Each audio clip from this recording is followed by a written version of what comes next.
Well, the countdown is on to the Ronnie Hall Monaghan Stages Rally of 2024, and boy, are we looking forward to it. Once again, we will be bringing you full live Facebook coverage over the course of the weekend, and we're thanks to Maguire International Transport that we are doing that. A little extra this year as well, we decided to add into it, was that we would follow. We just picked a number of competitors out of the entry list, and we said we'd follow them over the course of the weekend. We're actually here midweek with them now. We're going to catch up with them just a little bit about how they're preparing, the car preparation, and how such things are going. We'll follow them over their recce, call in with them in service, and of course, more importantly, follow how they're getting on during the competition. As I noted, it's Maguire International that is covering and sponsoring this coverage for us, so where better to start than in Maguire International. You see behind us here just the array of cars that have been national winning cars and Monaghan winning cars. I can see the legacies there, the Imprezas there, the infamous Mark II Escort back 1992, of course, the Circuit of Ireland, and the one that got me my love of the Opel Manta 400 ZP. You'll see in there as well just some of the models, all belonging to the one man that's standing over here to my right hand side. You see the wonderful array of crystal is there as well.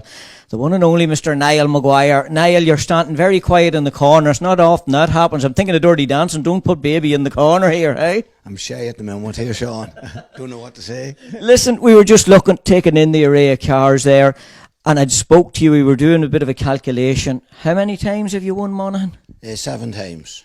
7 times. 7 tough times. Right, yeah, and in the array of in fairness, it was the Legacy and the Impreza that brought you the most of that success, wasn't it? That's right, it was the Legacy and the Imprezas and the S8 and I think it was S11 as well, I think it was. But it was 7 times anyhow. It was indeed, and as you noted, tough times, and listen, competition hasn't diminished in any way, but that was at the peak of it all when World W or WRC cars in particular were in their plum. Yeah, that time it had been an average of maybe 10 to 20 WRC cars, or maybe WRCs and maybe Fiat, Focuses and all that type of stuff. It wouldn't be all Subarus, yeah, but it would be all world cars. And like you had Jim Harrison and all them boys from over from the UK, and that was tough going with them guys. It certainly was. Along with your 7 Monaghan, I think you've 7 in Cavan, you've multiple wins in Sligo, multiple wins in Mayo, and when we speak of multiple, a multiple national champion too. Well, listen now, we're driving Subarus now this last 25 years until 2 years ago there, till we moved into an R5, totally different car to drive whatsoever, totally different completely in all factors.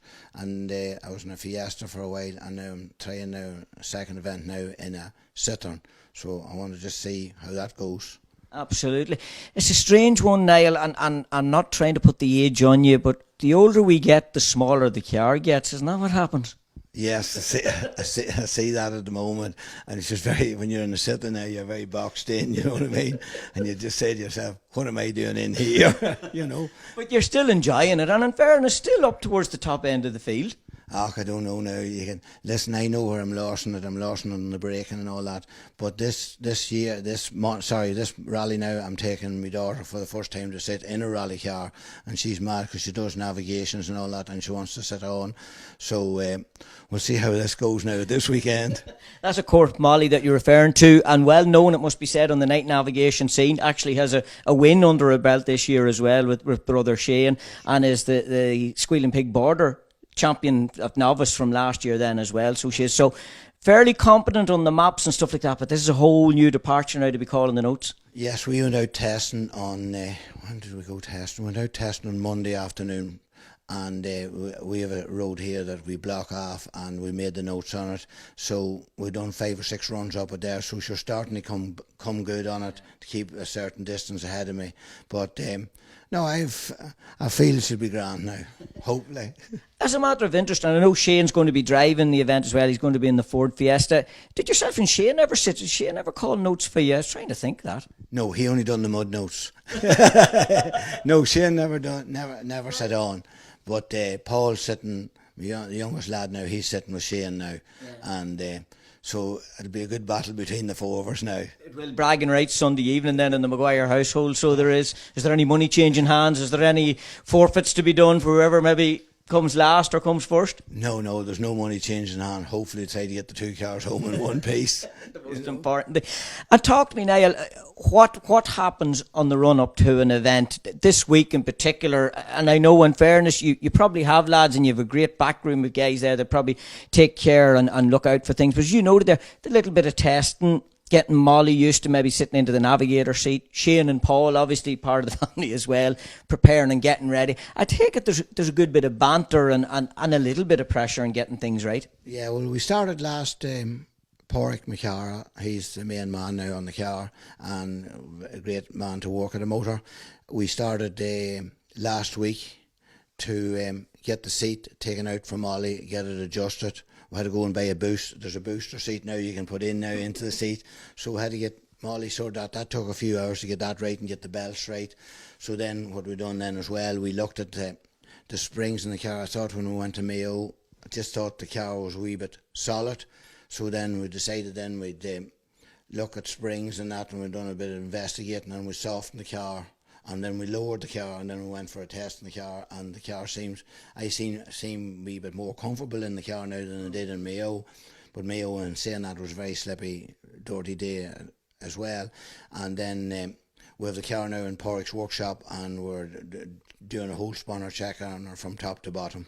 And that's the big thing, and the important thing as well is that it's in your hands, it's your man that's looking at it, so you know everything that's been done to the car. Absolutely, and listen, we had it, as I said, we worked on it last Saturday morning. We changed springs. We're at the car from about 10:30 that morning till 5 o'clock that evening, and Porrick and myself went testing with the hard spring in it, purposely on a road we know, and then we come back in, and then we done another wee bit, and then we went again, and then we done that road about 6 or 7 times till we felt more comfortable. And I'd asked then the mechanic, I says, what did you think there? And he says, much better. So we felt much better in the braking and all that. So fingers crossed that it's just an improvement now from Mayo. And that it's always a learning, no matter when you go out in the car. Every time you get in and turn the wheel and move her, there's always something else new to be learned about her as well. That's right. Like we converted, I think she's one of the first now. Proper sit-down cars is now converted to right-hand drive, a proper right-hand drive steering rack, and we took the car in. We didn't even know how to even open the bonnet. Now we have the car serviced and we've done the plugs and doing it. Actually tonight now Porrick has changing the oil in the gearbox and the back and the diff and all that there, and then we're moving the exhaust system a wee bit as well, because we feel a wee bit of a roughness coming up around or up through the car. Right. So we're just doing wee modifications. And it's all about learning. As you said, you weren't familiar with the car. Over the years, with your Escorts, you would have learnt them and built them and worked at them. The Subarus was the same your whole time through with them as well. So it was, and I think it was the same with the Fiesta when you got it. It was a whole learning process then as well. Oh, the Fiesta was the same as well. And they're a very easy car to work at. You know what I mean? And very compact car, so they're compared to the Subaru, and they're actually an easier car to drive than the Subaru, but they're different. They're like a goat yard. They're just a totally different way of driving, so they are than the Subaru. But listen, I have an interest in learning the car, so I have, and I like the. I think there's more punch in the sitting than there is in the Fiesta. Right. I hope there is. Well, like this weekend we'll be watching with interest. We will follow your story. I know you're going to take us across. We're going to see one of the cars here as well in prep. But just before we go, talk to me about the engine that's in the back here. That is a Subaru engine I got from a model sent me from Subaru from when I won the championship, and ProDrive presented me that engine. So they did, I think, a certain amount of them, and next thing then it was sent over from Subaru, and I was proud to get it, you know what I mean. I think that was 98 or something like that, 97, 90, 98, 99. They sent that over to me. So it's not a real engine, unfortunately. but it looks the part. It looks good in there. Well, listen, we'll go from Subaru engines to, I think it's the Ford Fiesta we have over here, so we'll go over and check it out. Now, you're welcome back, and here we are. Niall has very kindly taken us over. We mentioned about the Ford Fiesta. Shane and Paul are actually going to be out in the Ford Fiesta R5.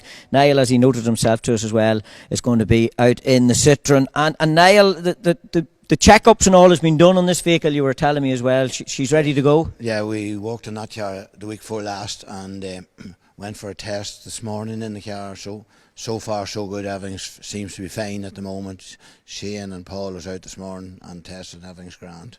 Happy enough with it. It's going to be interesting. I know Shane has been out in it before, but we should be noting from him, from his perspective as well. He was an Evo man at one time too, so that switch over for him as well is a big change. He started in a Peugeot, obviously, then went now, as I said, to the Evo, and then to this as well. So a big change for him. Yeah, he won a few championships in the Evo 9, and then he went from the Evo 9. Well, Evo 9 was 4-wheel drive as well. Yeah. So he's done 2 events in this. He's done Midlands and Cavan last year. So I done Monaghan. I think I done Monaghan the year before. Yes, I done Monaghan the year before in this car, so I did. And he was in the Evo. They're so, as you noted, compact of themselves, even when you see them here and up close to them again as well. So square in how they look, just as we go round it here too. You noted it, I think you said to me earlier, they're very much nearly just like a go-kart. Absolutely, as you said, they're very compact there, so they are, and lovely to drive, but it's just totally different to drive than a Subaru, as I said again, but you have to go with the times. Unfortunately, the Subarus now, they're out of date now at the moment. They're not making any more parts or anything for them, and there's plenty of parts for these cars now at the moment in second hand and new, and there's no hassle in getting anything for them.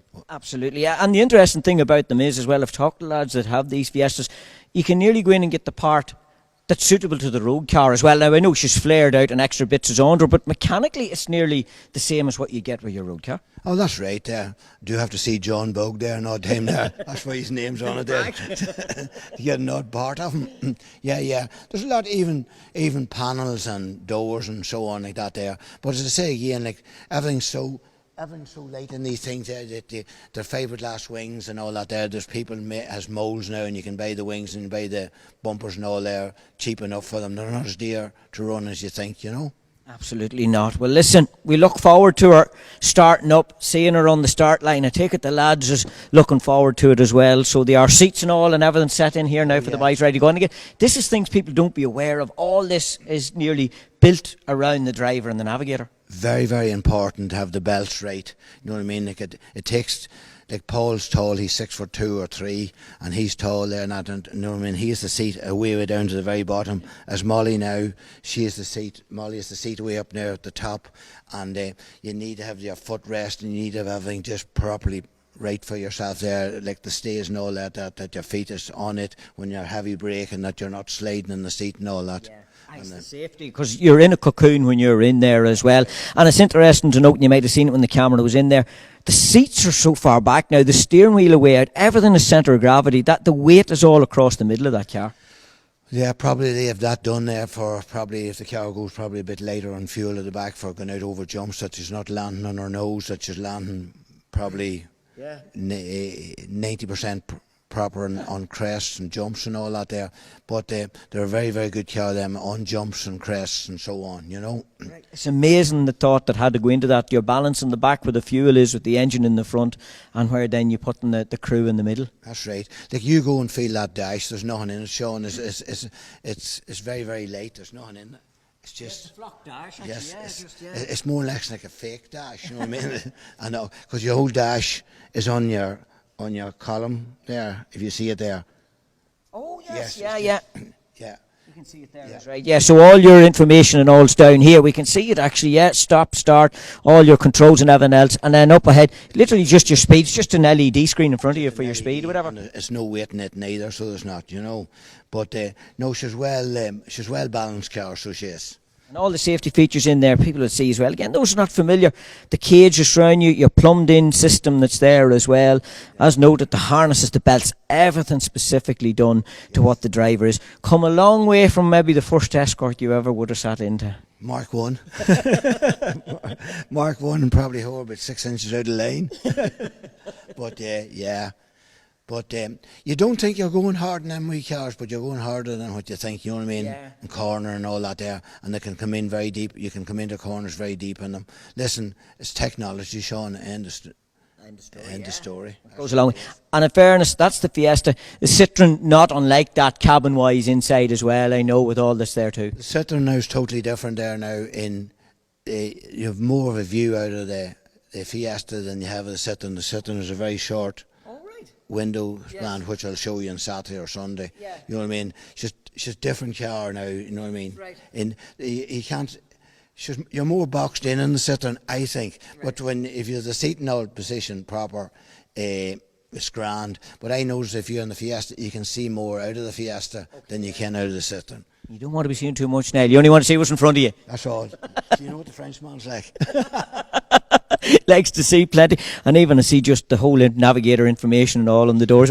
The one thing that strikes me with them all, but Niall, all the technology and all there is, you still have to put a bungee for the door. You still have to pull the rope. You know what I mean? There's no buttons in that. No buttons in that one. Pull open this thing, but it's a good idea actually. When the door's open, at least you can get a hold of it and pull it.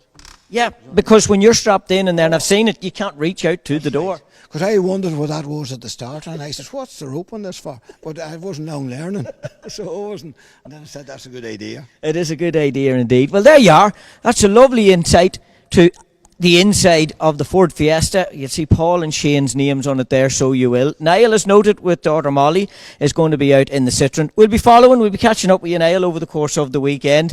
You have recce on Saturday, have you? Are you planning recce Saturday, yeah? That's right, yes. Saturday, yes. Very good. And we'll see you then on the day of the event. We'll check in with the service crew and make sure the sandwiches is all made and the tea's on for you and everything else. They'll be made.